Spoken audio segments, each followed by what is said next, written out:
Hola, ¿qué tal? En esta ocasión vamos a hablar sobre los principios de la administración de medicamentos, precisamente porque es importante para el personal de enfermería comprender todos los principios farmacoterapéuticos de los medicamentos que van a administrar a cada uno de sus pacientes. Es responsabilidad del personal de enfermería entonces conocer, por ejemplo, las clasificaciones, las acciones, incluso los efectos colaterales de muchos fármacos, pero además conocer los detalles del paciente, de por qué se le indicó un medicamento en especial. También se debe conocer el procedimiento o proceso por el cual se obtiene ese medicamento, por ejemplo en una farmacia hospitalaria, y además cómo se debe de preparar y administrar con seguridad el medicamento al paciente. Además, deberá de tomarse todos los signos vitales, todas las condiciones medibles en el paciente y estar siempre alertas y preparados para, si se presenta un efecto adverso, reportarlo de inmediato y además iniciar el manejo si así es posible. ¿Cuáles son los errores más comunes en la medicación? Uno es no tener la información completa del paciente, no tener la información también del fármaco, malinterpretar una indicación médica, una orden escrita, que el medicamento no venga etiquetado o no esté identificado, entonces se administre el que es incorrecto. Y algo muy importante, las distracciones que proporciona el medio ambiente, o sea, el ambiente en el que se encuentra. No estar al mismo tiempo viendo el teléfono, platicando con algún compañero o compañera, no estar volteando hacia otro lado, sino hay que enfocarse porque es un momento crítico en el cual se está administrando un medicamento o varios medicamentos a un paciente. ¿Qué puede pasar en cuanto a las reacciones? Bueno, para empezar pueden causar alergias y es un estado de hiperrespuesta en el cual el organismo dispara una serie de defensas ante la presencia de una sustancia extraña. Debe de informarse de inmediato al personal médico y, de ser posible, también antes o desde que ingresa el paciente se deben de ubicar cuáles son las alergias que tiene a medicamentos y anotarlo en la cabecera del paciente en una hoja, alérgico, no sé, penicilina, sulfas, también incluso colocarle un brazalete de identificación al paciente que diga que es alérgico a algún medicamento en particular. Y más allá de una reacción alérgica viene lo que se llama la anafilaxia, que es una liberación masiva de varios mediadores químicos de la inflamación y que puede provocar un estado de shock e incluso la muerte. Y este sí requiere tratamiento eminentemente urgente. Para poder administrar de manera correcta los fármacos se habla de las 5 Cs, o sea, un paciente correcto, un medicamento correcto, una dosis correcta, por una vía de administración correcta y a la hora correcta. Entonces debemos tener en cuenta estas 5 Cs en toda administración de medicamentos. ¿Cuáles son los puntos claves en la administración? Bueno, número uno, ver si en la hoja de indicaciones o el sistema de información de medicamentos hay que revisar que el fármaco es el que está indicado, ¿no? También habrá que revisar físicamente el fármaco cuando se está preparando, cuando se está vaciando, cuando se está extrayendo o cuando se va incluso a conectar un tubo de venoclisis. Ver, por ejemplo, en aquellas soluciones que son intravenosas, ver que no haya, por ejemplo, formación de cristales o esté contaminado o tenga alguna impureza. Entonces habrá que revisar todos los fármacos antes de administrarlo. Y esto también aplica a cápsulas, por ejemplo, que no estén rotas o que estén partidas algunas tabletas, que no sea la dosis completa, en fin. Lo más importante en la toma de medicamentos que han sido prescritos por una persona, o un paciente vamos a llamarlo, es que tenga adherencia terapéutica. ¿Qué significa la adherencia? Que se debe tomar el medicamento tal y como ha sido prescrito. Y esto, obviamente, el paciente tiene un papel muy activo, o la persona que cuida del paciente en un ambiente pues, del hogar, pero en una unidad médica quien es responsable de la administración de los medicamentos y de la adherencia, entonces recae en el personal de enfermería. Entonces, ¿Qué factores pueden afectar la adherencia?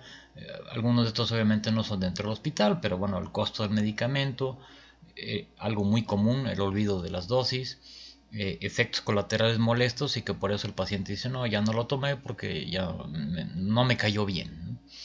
Autoajustarse la dosis es algo también bastante común. Y otro es que, bueno, puede un paciente tener miedo a depender del medicamento durante mucho tiempo.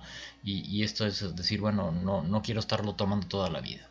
Entonces hay que estar muy al pendiente y preguntar al paciente acerca de sus medicamentos, cómo los ha estado tomando y si ha tenido el cuidado de resurtir sus recetas y ha estado al pendiente de tomar tratamientos completos. En la administración de medicamentos o de fármacos en México, de hecho la norma oficial mexicana 168 del expediente clínico en el punto 5.10 dice que las notas del expediente deberán expresarse en lenguaje técnico médico, sin abreviaturas, con letra legible, sin enmendaduras ni tachaduras y conservarse en buen estado. Curiosamente, y aquí les dejo una perla negra, hay un hospital prestigiado en este país, tal cual publica esto en el 2013, que lo revisó un comité, y dice que si bien la normativa vigente limita el uso de abreviaturas, como se usan en ese hospital, pues hicieron un documento de información. Entonces, bueno, la norma no limita, la norma es muy concreta y dice que va sin abreviaturas. Sin embargo, pues es de dominio público saber que se usan estas abreviaturas en algunas instituciones. Y por ejemplo, las más comunes son vía oral, vía intravenosa, vía intramuscular, por razón necesaria, y en caso, por ejemplo, de los sueros, para mantener vena permeable. Estos son abreviaturas comunes, pero que bueno, la norma desalienta su uso. Ahora, en cuanto a la administración, habrá que estar viendo las indicaciones periódicas que se están dando cada día o cada turno. Puede cambiar la dosis, puede cambiar el medicamento, puede suspenderse, puede darse una indicación, por ejemplo, que si se da con un alimento o entre los alimentos, claro, dependiendo de la interacción que haya de varios fármacos. Si se van agregando más fármacos, se tendrá que estar incluso el médico viendo en qué momento es el adecuado para que se tome, ¿no? Es común, por ejemplo, que medicamentos antihipertensivos o aquellos que tienen efectos sobre el sistema nervioso central, por lo general lo recetan por las noches. Pero bueno, esto habrá que analizarlo y habrá que verlo en el expediente tal y como esté indicado, ¿no? Otra parte importante de la toma de medicamentos es la educación, o sea, educar al paciente a tomarlo. A lo mejor se nos hace fácil decir, bueno, usted se va a tomar una cada 8 horas, pero hay que ver nosotros e incluso vamos a hacer una prueba. Usted ya se va a ir de alta, a ver, ya le toca ahorita, en vez de que yo le dé la toma antes de que usted se vaya de alta, quiero ver cómo lo toma usted, ¿no? Sobre todo en el tema de las suspensiones o los jarabes, las dosis deben ser muy precisas, ¿no? Y bueno, habrá que incluir en la documentación que se tiene tanto hospitalaria o en el interrogatorio, ver si hubo alguna omisión, algún rechazo a la toma de algún medicamento o alguna de las dosis. Eh, ¿Qué sistemas se utilizan para la dosificación en farmacología? Son tres sistemas. El métrico, que es el más común, el farmacéutico, que se conoce como apotecario, que es el más antiguo y que se usa muy poco, y el casero, que también es de uso común, pero es totalmente inexacto. Estos sistemas, hay conversión entre ellos, hay equivalentes, es importante conocerlos. Ya sabemos que el farmacéutico no es el apropiado, el sistema, y además que en el hogar habrá que alentar el uso de dispositivos de medición para no caer en que si es cuchara o cucharadita o cucharada, y que si es completa, que si es al ras, que si es copeteada, que no, a ver, son tantos mililitros cada determinado tiempo, ¿no? No hay que estar mezclando este tipo de cosas. Es una tabla que da ejemplos de los sistemas, de los tres sistemas que hay. El métrico obviamente habla de mililitros, litros, miligramos, microgramos y kilogramos. Y del farmacéutico, lo rescatable tal vez serán las onzas líquidas. En el casero está el tema de las gotas, que sí se maneja todavía muchos medicamentos, sobre todo en pequeñines. El tema de las cucharadas o cucharaditas o vaso o taza, hay que tener mucho cuidado porque hay de vasos a vasos y de tazas a tazas y esto puede alterar la dosificación. ¿Cómo se administran los medicamentos? Bueno, las tres vías generales son la enteral, la tópica y la parenteral. Vamos a revisar cada una de ellas.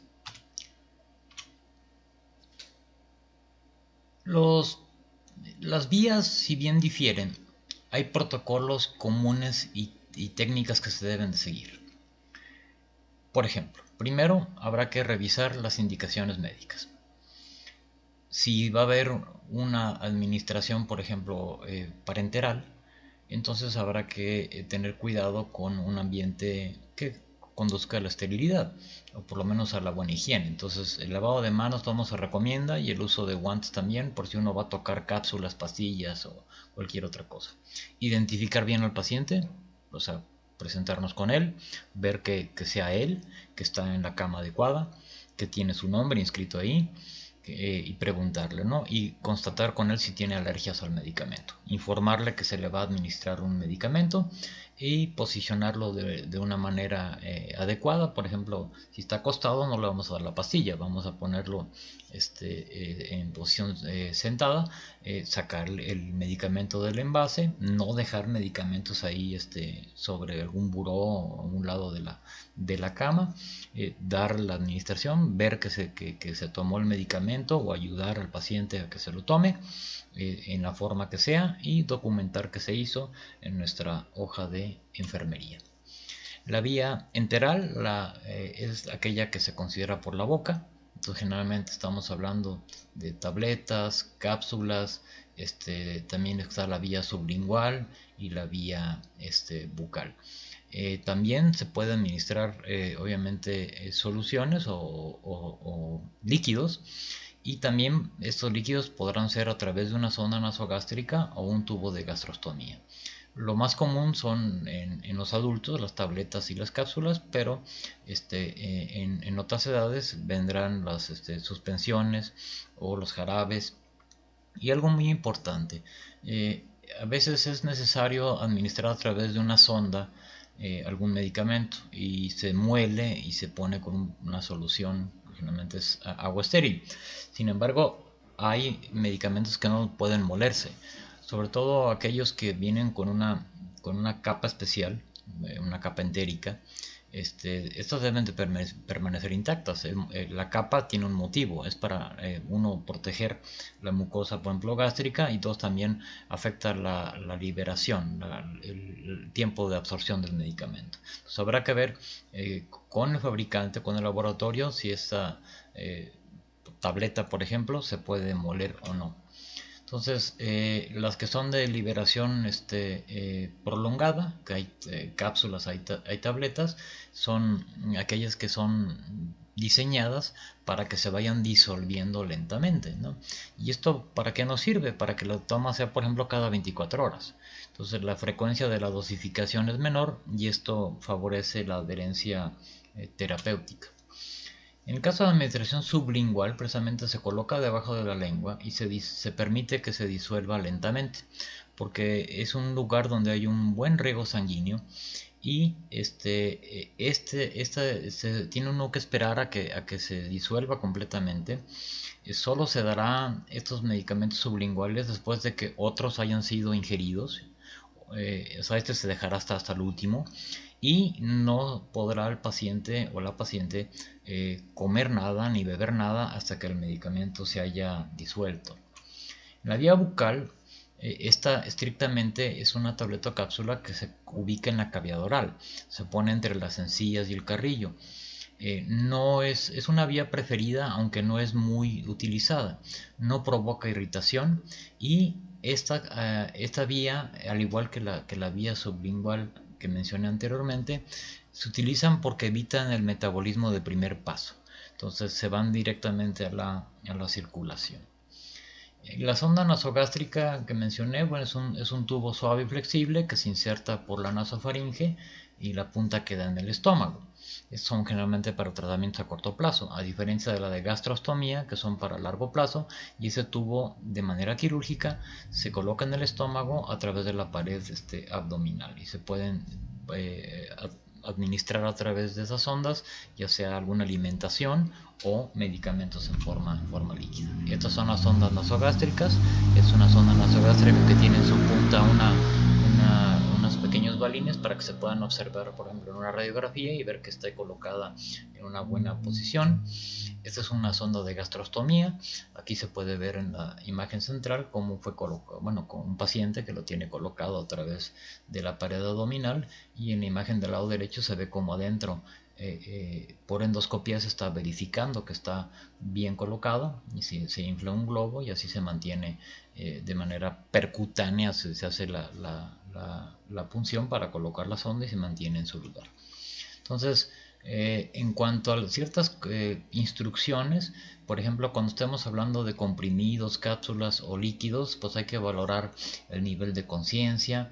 Si es un líquido hay que agitar el contenido, ¿no? A veces están en suspensión y hay que agitarlo, hay que poner la medición correcta en un vaso, dárselo al paciente. Si es una cápsula, un comprimido, pues habrá que facilitar un poco de agua o de jugo si no hay contraindicación para que el paciente lo tome. Al igual que la sublingual, también ver el nivel de conciencia, que se coloque el comprimido ahí debajo de la lengua, y recordar que no se puede dar nada durante ese momento, esperar a que se disuelva totalmente, no se debe de mover de ahí, no se debe de masticar ese comprimido. En cuanto a la vía bucal, igualmente se deja ahí entre la encía y el carrillo, la mejilla pues, y hay que esperar hasta que se disuelva por completo, y entonces ya indicar al paciente que hasta entonces cuando puede tragar saliva. En el caso de las ondas, bueno, habrá que tener la consideración que la sonda tiene que estar bien colocada, que habrá que, bueno, se tratará obviamente de una forma líquida lo que se esté administrando. Se utilizará por lo general una jeringa, y la posición del paciente tendrá que ser elevada, con la cabecera elevada, para evitar una posible broncoaspiración, sobre todo cuando estemos administrando a pacientes que tienen alteración del nivel de conciencia. ¿Cuáles son las ventajas de la vía enteral? Pues que es muy conveniente, es menos costoso obviamente, a menos que estemos hablando de las ondas, pero aún así no es un tema muy oneroso. Si hubiera una sobredosis se puede hacer un lavado gástrico, se puede inducir el vómito, no estamos comprometiendo una barrera cutánea, estamos utilizando básicamente superficies de absorción como la mucosa oral, el estómago o el intestino delgado. La desventaja de la admisión enteral es que a algunas personas les cuesta trabajo deglutir, o puede ser muy grande la tableta, ¿no? Si se muelen o se abren las cápsulas pueden inactivarse. También pueden inactivarse por medio de enzimas que están en el tracto gastrointestinal. También la motilidad gastrointestinal tiene que ver. Si un paciente tiene una motilidad aumentada, va a pasar muy rápido y no va a lograr absorberse de manera adecuada. Y bueno, está el inconveniente que hemos mencionado en otras charlas, que es el metabolismo de primer paso, ¿no? Que es el que se absorbe y va el medicamento al hígado y se procesa y se inactiva gran cantidad de él. En el caso de los fármacos tópicos, obviamente son aquellos que se van a dar ya sea por la piel o las membranas mucosas. Generalmente se usan en dermatología, también cuando se hacen irrigaciones o instilaciones hacia cavidades u orificios, y también en el caso del tracto respiratorio aplica al uso de inhaladores o nebulizadores o con respiración a presión positiva. ¿Cuál es el propósito de los fármacos tópicos? Primero es que el efecto sea local. Por ejemplo, cuando se pone un ungüento o un antibiótico local para una infección de la piel, es que el efecto sea local. Tiene menos efectos que una absorción generalizada, pero también se utilizan para administrar medicamentos diseñados para que se absorban de manera lenta. Entonces habrá que distinguir que no todo porque sea colocado en la piel automáticamente pensemos que es un efecto local, porque precisamente existen este ejemplo que estoy mencionando aquí, un parche transdérmico que tiene una tasa de administración variable, pero esto ayuda a evitar el efecto de primer paso en el hígado, igual que evita las enzimas, pero se coloca con un parche puesto en la piel. Entonces aquí está abriendo el parche, vean que tiene colocación de guantes, se coloca el parche del medicamento, ¿sí? Otra vía de administración es, por ejemplo, la oftálmica, que es para tratar problemas locales a nivel de los ojos y las estructuras circunvecinas, y pueden darse por, no sé, infecciones, resequedad, enfermedades como el glaucoma, o para cuando se van a hacer estudios de los ojos se utilizan gotas para dilatar las pupilas, ¿no? Es muy común en niños que no les molesta, o cuando sienten que cae la gota se mueve, entonces a lo mejor habrá que inmovilizarlos un poquito, ¿no? Entonces aquí se abre un poco el párpado, se dejan caer las gotas, se puede limpiar el exceso, pero no presionar sobre el ojo. La administración ótica es para tratar problemas en el oído, infecciones por ejemplo, u obstrucciones por cerumen, que sean obstrucciones blandas. Esto se da en forma de gotas o por irrigaciones, y lo más común, como mencioné, son para propósitos precisamente de limpieza. Aquí vemos cómo se tiene que retraer un poco el lobo de la oreja hacia atrás, y es como se administra el medicamento. Por vía nasal también es una vía que se utiliza para evitar el metabolismo de primer paso y las enzimas digestivas, aunque sí produce irritación de la mucosa a nivel nasal. Generalmente se utiliza para un efecto astringente de manera local, para encoger las membranas que están hinchadas o edematosas, o secreciones, y así facilitar el drenaje. Entonces puede ser ya sea con gotas, o puede ser algún dispositivo para administrar vía nasal como una tipo inhalación el medicamento. La vía vaginal generalmente se da para infecciones locales, aliviar problemas como dolor, comezón. Hay varias presentaciones: supositorios, cremas, jaleas, espumas. Y obviamente acá, si es un ambiente hospitalario, habrá que explicar muy bien qué es lo que se va a hacer, garantizar un ambiente de privacidad a la paciente para poder aplicarlo, ¿no? Puede ser directamente la aplicación, por ejemplo aquí es un óvulo, ¿no? Una tableta, o puede ser con un dispositivo para inyectar un gel o una espuma. La admisión rectal también sirve como vía local y vía sistémica. La forma más común son los supositorios, pero también existen los enemas. Y también nos ayuda a evitar las enzimas digestivas y los fármacos que sufren este metabolismo de primer paso en el hígado. Entonces, en cuanto a la mesotópica, recapitulemos: está la transdérmica, están los parches, puede ser una pomada, habrá que limpiar la zona primero, y luego ya colocarlo. Si es oftálmica, pedirle al paciente que se incline ligeramente, por ejemplo, hacia atrás, tirar suavemente el párpado inferior con una mano, para que pueda, sobre todo si lo hace él solo, con la mano no dominante, para que con la mano dominante pueda poner las gotitas, y luego retirar el exceso con un pañuelo, o una gasa. Estamos en el hospital, ¿no? La vía óptica igual, aquí se recomienda que esté un poco de lado, se retrae un poco el pabellón auricular para abrir bien el orificio del conducto auditivo externo, y pueda caer las gotas o la solución que se va a instilar. Gotas nasales, ya lo mencioné también. En este caso habrá que pedirle al paciente que esté con la boca abierta, que esté respirando por la boca, para que pueda entrar bien el medicamento, ya sea por gotas o mediante algún disparador, y que pase la dosis completa. Por vía vaginal, el paciente estará recostado, la paciente, de cúbito supino, con las rodillas dobladas y separadas.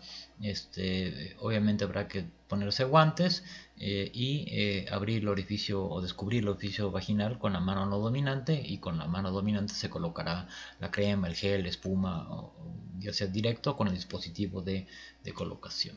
En casos de supositorios rectales, lo ideal es que esté de cúbito lateral. Recomiendan del lado izquierdo, le llaman la posición de Sims, aunque pudiera ser también del lado derecho. Habrá que ponerse guantes, abrir el supositorio, lubricar si es posible el extremo del supositorio para que pueda pasar bien, también lubricar un poco un dedo del guante, de la mano dominante, que es con el que se va a colocar el supositorio, y por supuesto avisar al paciente, ¿no? que va a haber que lo están diciendo que se ponga de lado porque les van a poner un medicamento, ¿no? Esto creo que sobra decirlo, ¿no? Las vías parenterales son las que utilizan básicamente una aguja, y son 4 tipos: la intradérmica, la subcutánea, la intramuscular y la intravenosa. En esta se requiere una técnica aséptica, y es indispensable conocer las posiciones o las ubicaciones anatómicas de los lugares donde se va a inyectar con la aguja.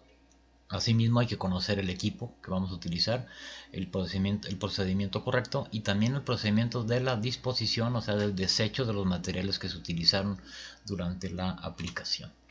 Una técnica aséptica es un conjunto de procedimientos y actividades que disminuyen al mínimo la posibilidad de una contaminación microbiana cuando estamos atendiendo a un paciente, ¿no? Es una medida general y comprobada que siempre debe estar presente al momento de realizar un procedimiento de tipo invasivo. Esta técnica aséptica, estos procedimientos que comenté, son el lavado quirúrgico de manos, el utilizar barreras físicas, de acuerdo habrá variabilidad, pero habrá que utilizarlas: guantes, gorro, cubrebocas, bata, utilizar material estéril, limpiar y desinfectar la piel previo al procedimiento, y obviamente en algunas ocasiones tendrá que incluso tenerse un campo estéril para mantener un área quirúrgica limpia, o un área de procedimientos. Entonces, analicemos cada uno de ellos. Intradérmico significa que va a depositarse el medicamento en la dermis. Subcutánea irá a las capas profundas. Intramuscular en músculos específicos. Y la intravenosa directamente al torrente sanguíneo. Hay una admisión parenteral avanzada que puede ser directamente a una cavidad o un órgano corporal, pero vamos a hablar de las 4 más comunes. ¿Cuál es el motivo de esta administración, por ejemplo, intradérmica o subcutánea? Bueno, que vamos a evitar el efecto del hígado, el efecto de primer paso y el de las enzimas digestivas, y en aquellos para aquellos en que no se puede utilizar la vía oral, ¿no? Un inconveniente es que solo se pueden inyectar pequeños volúmenes, y que sí, la inyección provoca dolor y puede provocar un poco de edema. Entonces la intradérmica es a nivel de la dermis, porque se absorbe más que por la vía subcutánea, aunque la cantidad es menor. Aquí vemos cómo se introduce la aguja con un ángulo de 10 a 15 grados para que quede a nivel de la dermis, y que la solución es en cantidad disminuida. Aquí estamos haciendo una pequeña limpieza, se hace la inyección, y bueno, que le ponemos un curita para que no tenga su piquetito. En la subcutánea será una capa más profunda de la piel, también es de rápida absorción, de fácil acceso. Aquí hay que estar cambiando obviamente sitios de inyección. Por lo general, a diferencia de otras inyecciones, no requerimos aspirar para ver si no entramos en una vena, porque estamos en el tejido subcutáneo, pero obviamente dependerá del medicamento.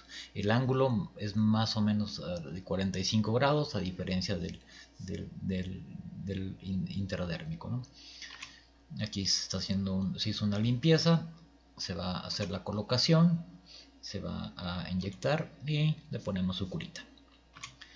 En la intramuscular es a músculos específicos, obviamente porque los músculos tienen un gran riesgo sanguíneo, y entonces estamos poniendo un medicamento que va a tener un efecto mucho más rápido que por la vía oral o por la vía intradérmica o la subcutánea. El volumen que se da también es mucho mayor comparado con las otras vías, y bueno, el sitio es muy importante. Se escogen por lo general músculos que tienen una masa adecuada, y debemos evitar picar, por ejemplo, hueso o vaso sanguíneo o nervios, y por eso se recomienda hacer una pequeña aspiración antes de inyectar. Entonces el ángulo básicamente es de 90 grados, el que se utiliza en una inyección intramuscular. Por ejemplo, aquí se está utilizando el deltoides, se hace la inyección y le ponemos su curita. Pero hay otros, los sitios comunes o más comunes, por ejemplo, hay uno que está al lado izquierdo de la pantalla, que es la región ventroglútea, que está ahí entre la espina ilíaca anterior y superior y la cresta ilíaca. Ponemos nuestros dedos y en medio de los dedos se hace un triángulo, que es el triángulo ventroglúteo, y ahí se puede administrar. O en el lado derecho de la pantalla pueden ver lo que se llama en el vasto lateral, que es en la parte lateral del muslo, ¿no? Básicamente es entre pues no sé, una banda imaginaria que está entre el trocánter mayor y la rótula, y utilizamos el tercio medio, obviamente en la cara lateral. En la zona deltoidea, utilizando precisamente este músculo en forma de triángulo, ahí abajito bueno, atrás del acromio, en la parte de abajo donde comienza la extremidad, y ahí podemos colocar. Y el otro es la más común, yo creo, la dorsoglútea, donde se trazan 4 cuadrantes a partir de donde está el pliegue de los glúteos. Se traza una línea horizontal y luego una vertical a la mitad, y dividimos el glúteo en 4 y escogemos el cuadrante superior externo para administrar el medicamento. Entonces, algunas consideraciones: habrá que tener cargado el medicamento, tener guantes, tensar la piel del paciente, introducir la aguja con el ángulo que se haya, bueno, dependiendo de si es vía intradérmica o subcutánea, el ángulo va a variar. También dependiendo de la solución, si es un poco espesa, tendrá que utilizarse una aguja un poco más gruesa. Esto más bien es para la vía subcutánea. Generalmente la intradérmica son para pues medicamentos que son totalmente líquidos, no tan espesos ni oleosos, ¿no? Entonces habrá que inyectar también de manera lenta, para evitar provocar más dolor, ¿no? De por sí el piquete lo hará, ¿no? Y bueno, la vía intramuscular, ya mencionamos, se inserta la misma limpieza de la zona, se hace la inyección, se aspira para ver que no estemos en un vaso sanguíneo, y después inyectamos la solución lentamente, retiramos y aplicamos un poco de masaje sobre el músculo. Esto generalmente, pues uno pensaría que es para quitar el dolor, pues sí, así como el sana sana colita de rana, pero básicamente también es para provocar un poquito de calor en el músculo, un poquito de movilidad, y esto haga que se absorba también de una manera más adecuada. La vía intravenosa, vamos a ver a continuación. Habrá que cargar el medicamento, listo, ver en qué puerto, si se va a poner en un puerto en Y o va a ser de manera directa, si va a ser o no diluida, ya tenerla diluida con agua estéril. Se tendrá que limpiar el puerto donde se va a inyectar como si fuera la piel, ¿no? Administrarlo también de acuerdo a cómo esté la indicación. Si es generalmente es lento, pero puede ser incluso hasta más lento, entonces hacerlo muy lentamente. Cuando es en Y, en ocasiones incluso nos piden que lavemos un poco. ¿Qué significa esto? Que se inyecta un poco del medicamento y se abre un poquito el suero, luego se inyecta otro poco de medicamento y se abre un poquito más el suero. Eso también se hace cuando está causando, por ejemplo, demasiado dolor o demasiado ardor, el paso del medicamento por la vena, ¿no? Entonces habrá momentos en que nos indiquen que se haga de manera rápida, y esto se llama bolo intravenoso, y que para medicamento que requiere una dosis fuerte y de rápida administración en un solo momento. Entonces, esta vía es para, obviamente, medicamentos y líquidos, van directamente al torrente sanguíneo, y habrá que tener cuidado de las contaminaciones y también que se pueden presentar reacciones adversas inmediatas. Aquí está un medicamento que se administra directamente en una bolsa intravenosa. Aquí tenemos cómo está en Y, ¿no? Donde y tiene un puerto de conexión secundaria que tendrá que estar en la parte de abajo de la pantalla, y ahí tendrá que limpiarse, y se puede administrar cerrando la pinza de la solución. Si son dos soluciones en Y o si es una sola, pues cerramos la pinza. Aquí es en el caso de que se esté utilizando una bomba de infusión, habrá que cerrar o apagar la bomba, o porque si no se va a forzar y se va a apagar sola y va a empezar a sonar todas las alarmas. Entonces, la administración intravenosa son para grandes volúmenes, que puede ser para mantenimiento, reemplazo o suplemento. Puede ser para pequeñas infusiones intermitentes, a pequeñas cantidades simultáneamente con una infusión primaria, o para administrar simplemente medicamentos. También mencioné que había la administración en bolo intravenosa, y es una concentración, es una cantidad concentrada, una dosis concentrada directamente a la circulación, generalmente con una jeringa. Y son también por lo general dosis únicas de medicamentos. Entonces hay que limpiar el puerto de administración, hay que cerrar la solución intravenosa o pinzar el tubo y se administra. Finalmente, ¿cuáles son ventajas y desventajas de la vía parenteral? Bueno, las ventajas ya mencionamos. Se evita el efecto de primer paso en el hígado y las enzimas digestivas. Es para pacientes en los cuales no se puede utilizar la vía oral y que buscamos una acción rápida de un medicamento. La desventaja es que puede limitar de alguna manera la dosis y que en los sitios de inyección puede provocar dolor y edema. Muchísimas gracias por su atención.